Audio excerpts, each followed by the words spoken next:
नमस्कार मैत्रिणींनो, आपण नेफा कसा तयार करायचा तो शिकलेला आहे। आता आपण शिकणार आहोत नेफा तयार झाल्यानंतर साधी सलवारला चून कशा पद्धतीने टाकायची।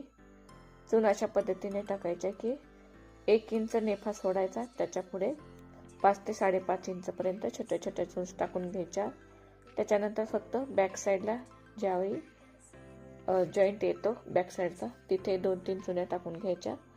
त्याच्या अपोजिट साइडला पुढे 2-3 चुन्या टाकून घ्यायच्या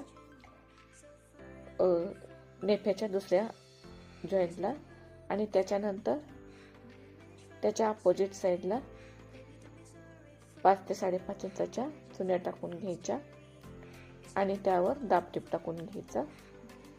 अशा पद्धतीने चून्स घ्यायच्या आहेत साध्या सलवारला।